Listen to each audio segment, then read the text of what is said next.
Hello friends, welcome to my channel. தொடர்ந்து videos பாருங்கள், like பண்ணுங்கள், சப்போர்ட் பண்ணுங்கள். இன்றைக்கி நம்ம கார்த்திக் ரேவ் சீரியல் எபிசோடில் என்ன நடக்குது தெரிஞ்சுக்கலாம் வாங்க.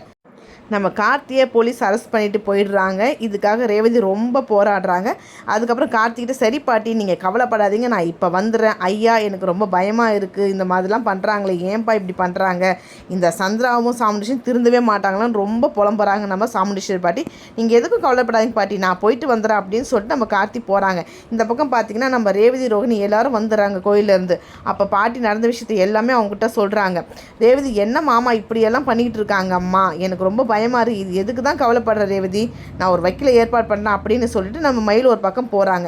இந்த பக்கம் போன நம்ம கார்த்தியை கூட்டிகிட்டு போகிறாங்க. ஸ்டேஷனில் இந்த சாமுண்டீஸ்வரியும் இந்த சந்திராவும் நிற்கிறாங்க. அப்போ சாமுண்டீஸ்வரி சொல்கிறாங்க, என்னடா என்ன என் பவரை பார்த்தியா, நான் உன்னை எப்படி தூக்கி வச்சேன் பார்த்தியான்னு ரொம்ப நெக்கலாக பேசுகிறாங்க. இப்போ கூட டைம் ஒன்றும் இல்லை, கொஞ்சம் நேரம் உனக்கு அவகாசம் கொடுக்குறேன், இப்போ என்னோட பொண்ணை என்கிட்ட நீ கூட்டிட்டு வந்து விட்டுடு, உன்னை நான் விட்டுடுறேன் அப்படின்னு மிரட்டுறாங்க. ஓடினா இந்த பக்கம் கவலைப்படுறாங்க. நான் எதுக்குங்க ஒரு ஃபோன் பண்ணால் போதுங்க, ரேவதி மட்டும் இல்லை இங்கே எல்லாருமே வந்துடுவாங்க, எனக்கு எந்த பயம் இல்லைன்னு கார்த்தி சொல்கிறாங்க. அப்படி சொல்லிட்டே இருக்கும்போது, சாமி என்னை மிரட்டுறியா, என் பொண்ணு என்கிட்ட வர வரைக்கும் உன்னை நான் வெளியில் விட மாட்டேன், உன்னை என்ன பண்ணுறேன் பாருன்னு சொல்லி நம்ம சாமுண்டீஸ்வரி சந்திராவும் கார்த்திகை போட்டு மிரட்டிகிட்டு இருக்காங்க. அதுக்காக நீங்கள் தீவிரமாக வந்து என்னை அரெஸ்ட் பண்ணியிருக்கீங்களா, இப்போ தான் சார் புரியுது அப்படின்னு சொல்கிறேன் நம்ம கார்த்திக்.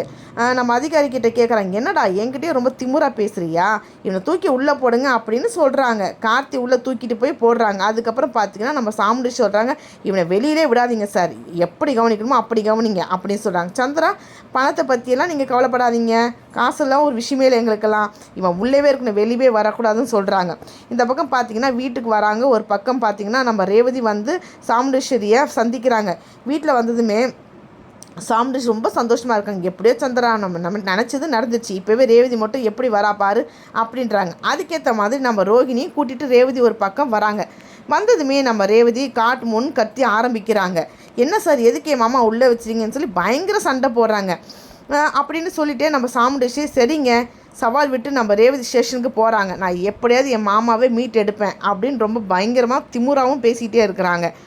நான் எந்த அளவுக்கு வேணும்னாலும் போவேன் என் மாமா காப்பாற்றுறதுக்கு அப்படின்னு சொல்கிறாங்க. அந்த ஸ்டேஷன் போயிட்டு நம்ம மயில் ஒரு பக்கம், அதுக்கு முன்னாடி மயில் போயிட்டு சொல்கிறாங்க, சார் நீங்கள் எதுக்காக இதை அரெஸ்ட் பண்ணீங்க, அதை முன்னே எங்களுக்கு சொல்லுங்கள். வக்கீலை கூட்டிகிட்டு போகிறாங்க.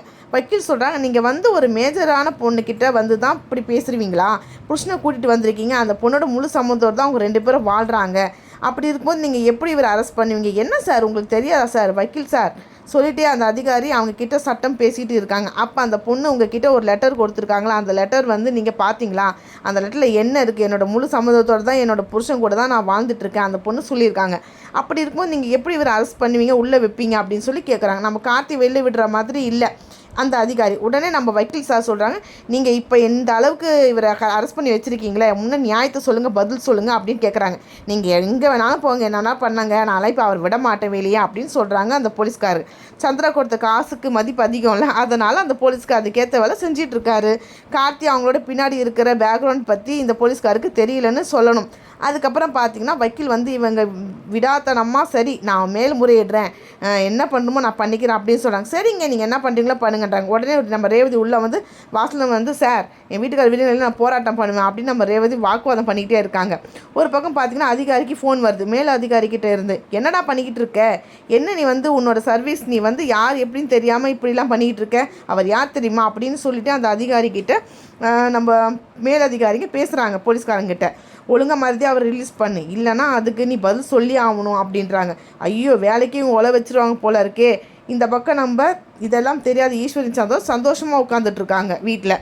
ஒரு பக்கம் நம்ம ராஜராஜன் வீட்டுக்கு வந்ததுன்னு சொல்கிறாங்க, என்ன உங்களுக்கு தெரியாத விஷயமே, நான் வந்து உங்கள் மாப்பிள்ளையே, அதாவது உங்களோட சகலை, அதுக்கப்புறம் மயில் வந்து அவங்களும் சொல்கிறாங்களா, அப்போ மயில்கிட்ட போய் சொல்கிறாங்க, உன்னோட சகலையை நான் உள்ளே தூக்கி போட்டேன் பார்த்தியா, சந்தோஷமாக இருக்கும் அப்படின்னு சொல்கிறாங்க. அதுவும் அவனை கூட்டிகிட்டு வரும்போது அந்த கண்கொள்ளா காட்சி வர நான் பார்த்துட்டு இருந்தேன் அப்படின்னு சொல்கிறாங்க. அவன் அந்த லாக்கப்பில் இருக்கும்போது ரொம்ப ரொம்ப சந்தோஷமாக இருக்குது எனக்கு தெரியுமா அப்படின்னு சொல்கிறாங்க. இதை ரசித்து பேச சாமுண்டீஸ்வரியும் நம்ம ராஜராஜனும் கிட்டத்தட்ட வராங்க. என்ன ஈஸ்வரி பண்ணி வச்சுருக்க, என்னோடய மாப்பிள்ளையை நீ தூக்கி உள்ளே போட்டுட்ட, நான் உன்னை சும்மா விட வேணாம், உன்னை சும்மா விட மாட்டேன் அப்படின்னு சொல்லி அவங்கள மிரட்டுறாங்க. இதை கொஞ்சம் கூட எதிர்பார்க்கல நம்ம சாமுண்டீஸ்வரி. நம்ம கார்த்திக்கு பண்ண ஒரு விஷயத்தால் நம்ம ராஜராஜன் உச்சத்துக்கு போயிட்டாங்க சொல்லலாம் கோபத்தில். அதனால தான் நம்ம சாமுண்டீஸ்வரி வெளுத்து கட்டுறாங்க. அதுக்கப்புறம் நம்ம சாமுண்டீஸ்வரி என்னெல்லாம் சந்திக்க போகிறாங்க இதுக்கப்புறம் தெரிஞ்சுக்கலாம். நம்ம கார்த்தியோட ரூபத்தையும் நம்ம ராஜராஜனோட ரூபத்தையும் பார்த்திங்கன்னா நம்ம சாமுண்டீஸ்வரிக்கு ஒரு பெரிய திருப்புமுனையாகவே இருக்கும் போல் இருக்குது. பார்க்கலாம் இதுக்கப்புறம் என்ன நடக்க போகுது, பிரச்சனை எவ்வளோ தூரம் போகுது, நம்ம ரேவதியும் கார்த்திக்கும் ஒன்றா வாழ்வாங்களாம். இதுக்கப்புறம் கதை தெரிஞ்சுக்கலாங்க. தொடர்ந்து வீடியோஸ் பாருங்கள், லைக் பண்ணுங்கள், சப்போர்ட் பண்ணுங்கள். உங்கள் அன்புக்கு ரொம்ப ரொம்ப நன்றிங்க.